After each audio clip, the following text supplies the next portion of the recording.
Our next guest has a storied history in technology. He has been in senior leadership roles at Oracle, AWS, but much more importantly for me personally, he has recruited me to move all across the world to join an amazing Southeast Asian unicorn. I still have a little grudge on him because he asked me and said like, hey, Southeast Asia is awesome, you can drive a fantastic impact there. And 1 year later, he jumped ship and became the CTO of MongoDB. I feel he still owes me a little bit. But I have to say, even in just like a year working together very intensely, that I've learned a lot of things from Mark. So he is one of the people in the technology industry that is full of wisdom. I certainly hope that he'll write a book one day. There's a lot of things to be learned. Last year he has been one of the most appreciated speakers as well. And I think today he's going to share something that matters to all of you. How can you forge a successful career in tech? And hopefully he'll tell you like how to get the next salary raise properly.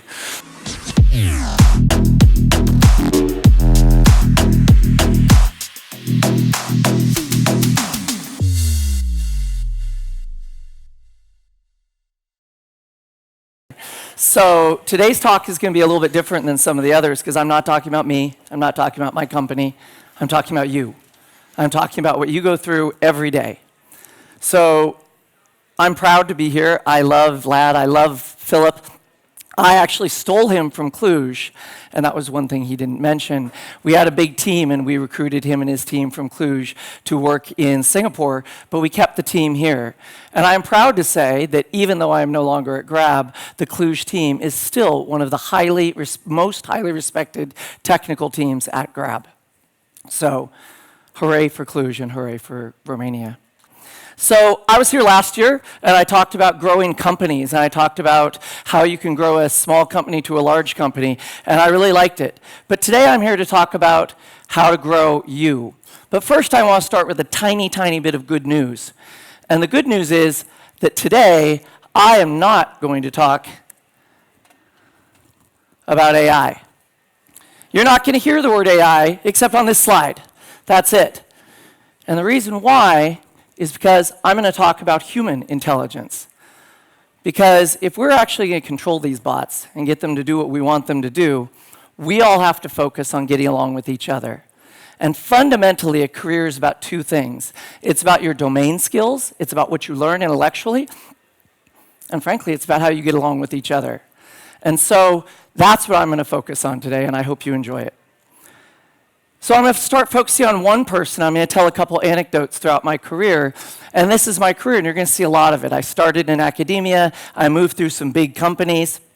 At the moment, as Philip said, I am CTO of MongoDB and a board member of GitLab and a board advisor.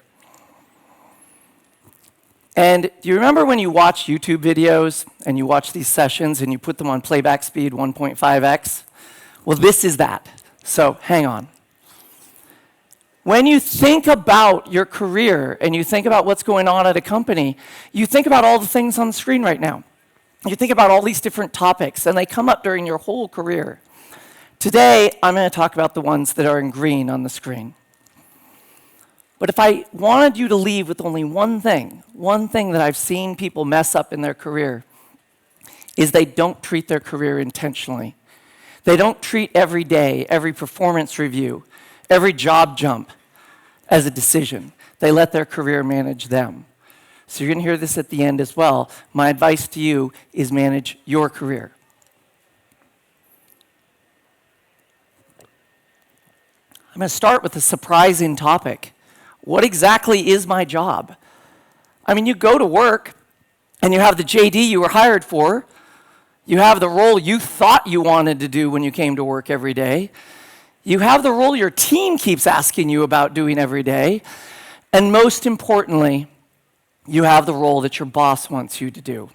The boss and you are in a power dynamic. As much as we hate to admit it, you feel it, they feel it, it's there. And if you really dig in on this, at any job you've had, and I'd ask you to think about this, the ambiguity between what you think you're doing and what you thought you were going to be doing is different. So let's focus in on the most important relationship you have at work, the one with your boss. Well, you've always heard the phrase, people quit their boss, but people also stay for their boss. So keep in sync with your boss at all times. When you start the job, as things change, and here's one that very few people do. Before any review cycle, you volunteer, how am I doing?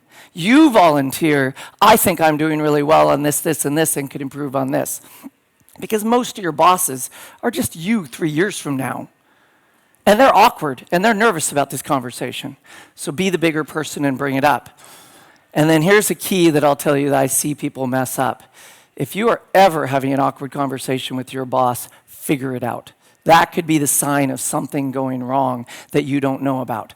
Maybe they're being downsized, maybe they're having troubles at home, or maybe they think you don't belong at the company. You know, it's not only an early career thing. In fact, you might think, oh, I'm just going to learn about my career. It's only an early career thing. It's not. Your role gets actually more ambiguous as you go up in your career.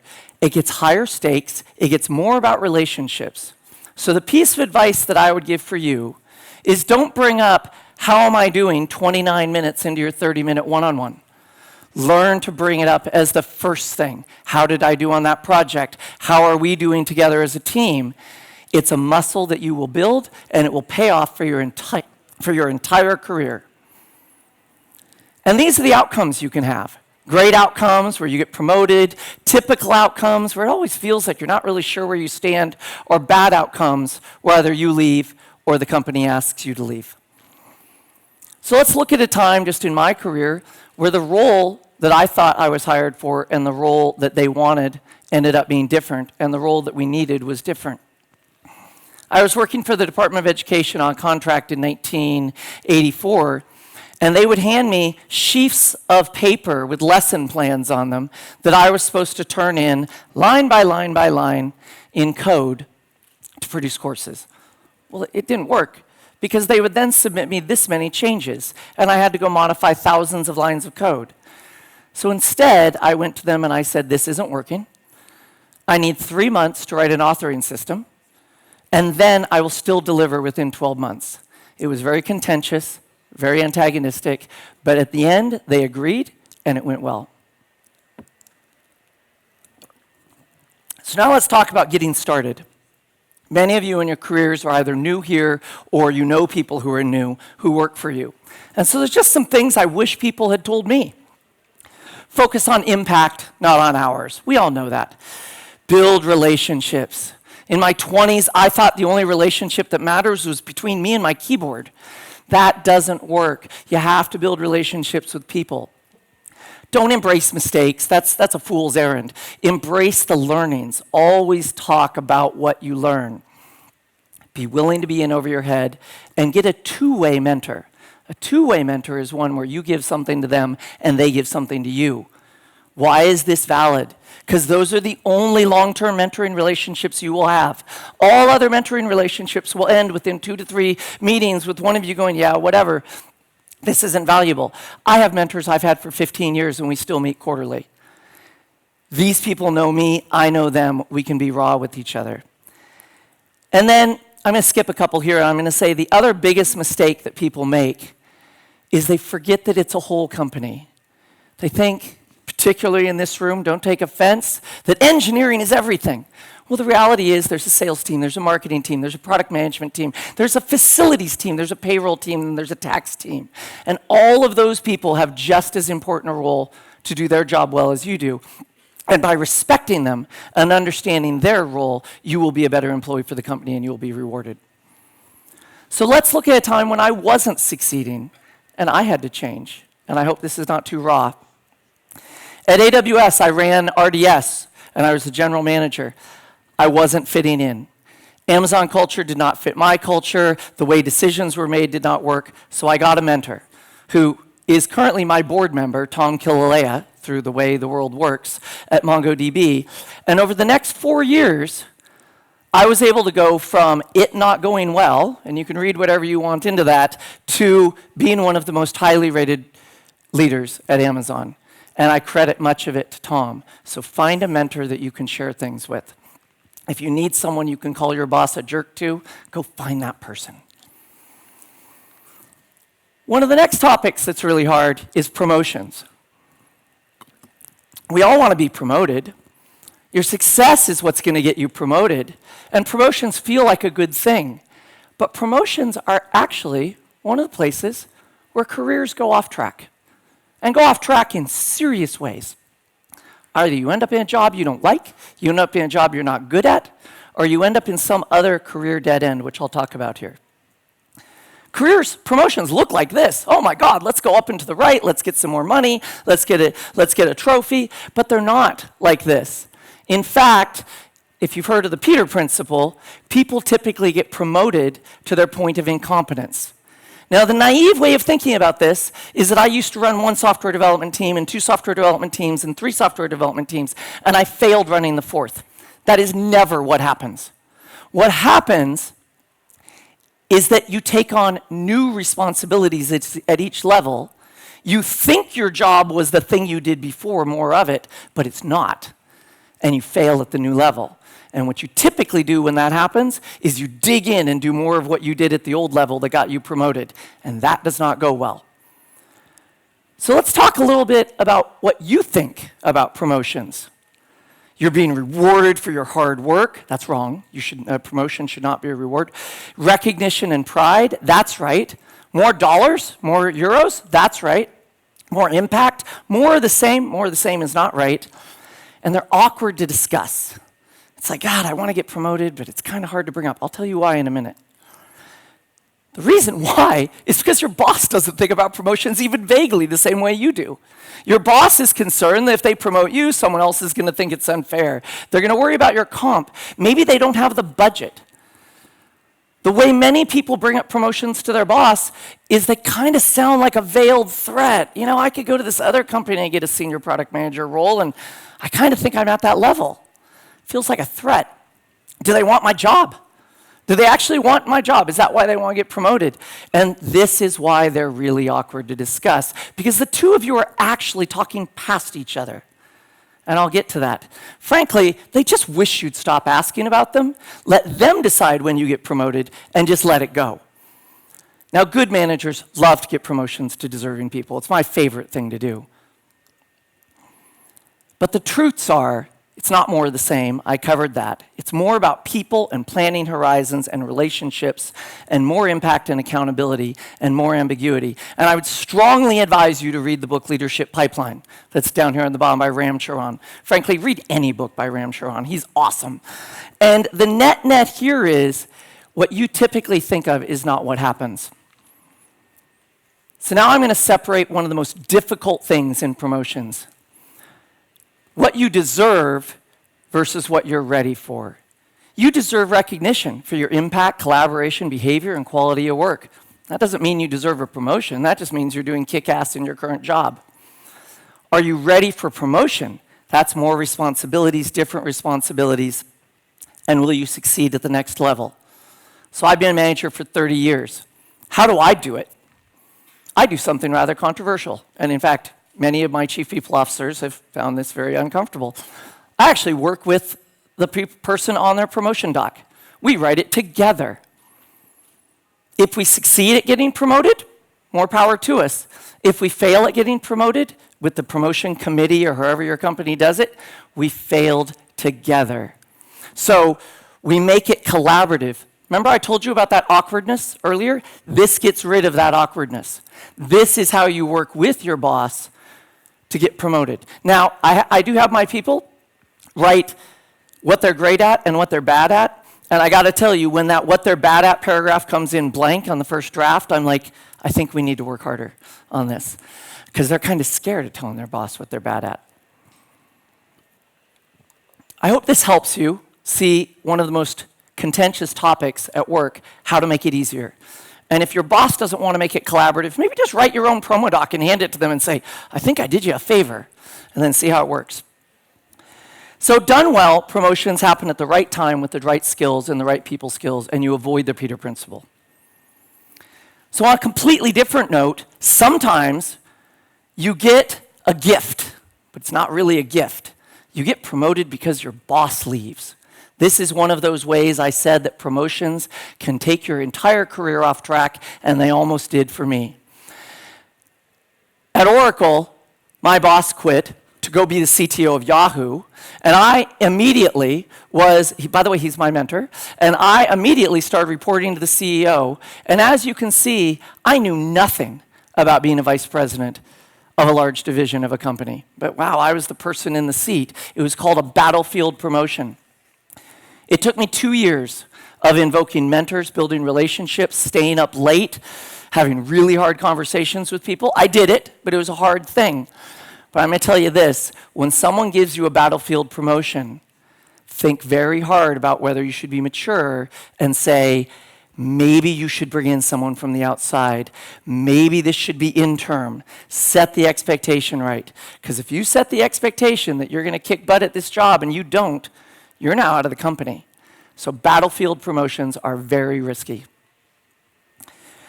So another question that everyone comes up with in their career is, they're an IC, you're started as an IC, wow, should I become a manager? Well, I mean, it's a question. What do you want to be when you grow up? What do you want to do? And this is probably one of the most contentious parts of my talk. Because why would you like to be a manager? More money, you're going to get paid more impact, having a seat at the table, having a cool title, learning new skills, learning how companies run. Not a single one of these is the primary reason you should want to become a manager. Yeah, sure, they're all secondary, they're all there. But if these are the things that motivate you, you're going to mess it up. I'm going to give you 15 seconds to read this and think about it for yourself.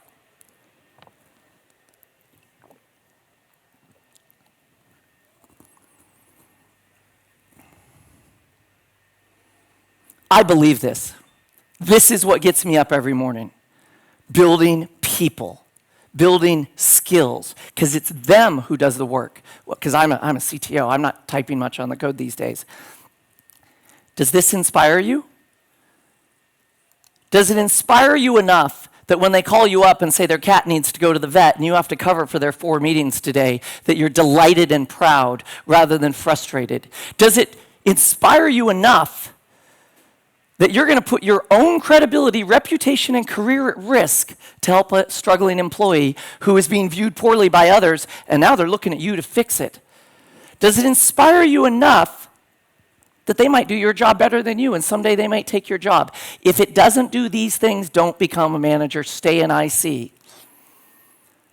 As an IC, on the other hand, you deserve a manager who cares about you, cares about your growth as a human, cares about your growth in skills. And if you want to become a manager, you have to do these things. Most companies, good companies, have an IC path and a manager path. And most of them have equal pay on the way up. In fact, one company I know of, who I won't name because they'd hate me for naming them, they actually pay their ICs at each level 5% more than their managers to help have their ICs, individual contributors, stay there. So you don't have to be a manager, it's your choice. I made the transition from manager to IC twice, from IC to manager twice. The first time, I was at Oracle, and I just had too big a job, and I just couldn't get it done. So people started having people report to me. I had no training, I had no idea what I was doing, and frankly, I used these people as tool to get my job done. Not a great manager. Next, I founded the Oracle Video Server team, and a couple of years later, a year and a half later, we had 40 people, and I wanted to step up and be a leader, and I got the training, I did the right thing. These are two very different ways to step from being IC to manager. The second one is better. It's for all the right reasons. So we're coming near the end, and now there's a question that's interesting. You've gotten promoted, right? We talked about promotions. You're maybe a manager now. You're all excited. And yet you still stand in the shower every morning, not that excited to get out of the shower, dry off, and go to work. And you can't figure out why. It looks great on your LinkedIn profile. Because maybe you don't fit. Maybe this company isn't the company for you, and maybe you actually need to get in touch with your own little LLM. Notice I didn't say the 2 letters. With your own little LLM, and you need to decide whether you fit here. The company's values are stronger than yours. The culture is stronger than yours. You won't change it. Let's look at 3 leaders with 3 different cultural statements. This is my boss. These are all my bosses. I know them, and these are true statements from them. And he's now Philip's boss because I left. Elevating the quality of life and solving real-world problems. Social mission. Grab is all about social mission. My boss thinks of us as a sports team, as a professional sports team that goes out and collaborates and gets along and does amazing things together and kind of wins as a side effect, frankly. He talks about our company as an orchestra that he's the conductor of.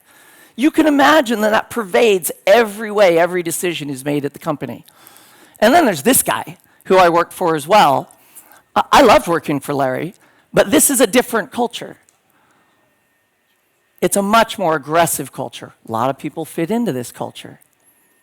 Imagine social mission, really well-run company, or winning, winning, winning. Those are three different cultures. So which one do you want to be in? Where do you fit? Think about that. I'm going to take a small detour here into culture. And these were 3 slides I used last year, so sorry if you were here last year. No matter where you are, no matter what company you are at, you deserve some things from that company. And if you don't get them, you should ask for them, demand them, or leave. The first is you should demand candor. People should speak to each other openly with truths. And when you don't see that, you should complain. Most companies don't do this. There's politics and bullshit. Your leader should give you surprising amounts of context. You should be able to make every decision required for your job. And if instead you're left out of conversations or left off of emails or you're just handed some decision, well, that's not a good way to run. How can you grow? You have to be empowered. You shouldn't have to get approvals for a $25 expense report when you control a $1 billion fleet. Yes, this was the expense policy at Amazon. I controlled a $1 billion fleet, and yet everything had to be approved down to $1. That's not empowerment. And safety. This is the thing that's missing in most companies, is the ability to experiment safely, not fail. My joke is, if I was to embrace failure, my board of directors would embrace another CTO. Okay? No. Embrace experimentation. And the best way to do that is to state what the experiment is before you do it. That way, 3 months later, when it goes wildly off the rails, you say, well, yeah, this was outcome 7. Didn't expect it, it happened. Learn to embrace experimentation, especially now. If you do this, and if employees are respected, informed, empowered, and safe, you get engagement and accountability, and employees actually ask for things to do. You want to work at a company like that. So these are the things you should ask for in order to work at that company. So I'm going to go back to where do you fit? You deserve to work at a place you fit. You know, I can't remember the name of the product that the last guy had up here, but your Fitbit will have a different number on it for your stress if you work in a place where you fit. So a lack of fit with culture made me move on. I had a problem that I was at News Corp, and News Corp didn't really work for me. It was a kind of aggressive culture, not really best values. You guys may have heard some of the culture, but the mission was amazing. And I really stressed out about it. My wife here in the front row watched me stress out about it for years. Finally, I decided I had to leave, and I went to Amazon, and it was a wonderful choice. But I had to make the choice. Should I leave or should I stay? How do you think about it? Well, there are arguments for staying. One of the arguments for staying is that you've made this big investment. You should go deep on things, not broad on things. You don't want to be the person who jumps companies so often that you only know a little bit about everything, and 10 years from now, no one wants to hire you because you're not deep in anything. And then the other thing I'd advise you to do is always look deeply inside yourself when you're thinking about leaving a company. Are you running away from something, or are you running towards something? Always try to run towards something. If you run away from something, it is likely you will land at a bad spot with bad judgment. It will be a short and unpleasant stint on your career that you will be asked about for a decade. Or worse, never asked about. They just won't call you back. They won't pick your resume out of the bunch. You have to be really careful about running away from something. Make sure you run towards a good position. And when you do leave, and this is advice that I see many people screw up in their career, leave with dignity. There are tens or hundreds of people who got the email that you're on your way out, that you're going to some other company. It was the fancy, fun email about what a great idea this was and how the company's going to be great. They are watching you like hawks for that last 2 weeks of your career. They're at that company. And though you don't know it, for the rest of your career, people will be reaching out to them and asking about you. And if they say, yeah, kind of a loser, all you're going to find is that your job offers get to a certain point, you do the interview loop, and they cool, and you don't know why. The why is they checked your references. That's why job interviews cool. If you behave in those last 2 weeks like the best employee of the company, I stayed till 3 a.m. last night at Amazon. I had a lot of email to do that I wanted to get done. That's the kind of way you should leave a company. Speaking of AWS, I had to leave AWS to join Grab. I had to do this, even though I loved my job at AWS, I loved the work we were doing, I wasn't learning anymore. And so I took this very, very crazy jump over to Singapore, just like I made poor Philip do. And I got onto this massive mission, and it was the best thing that I'd done in my career in a long time. And so now, to sum up, what is the measure of your life? Well, this is a really bad measure. You're going to spend 90,000 hours of your life at work.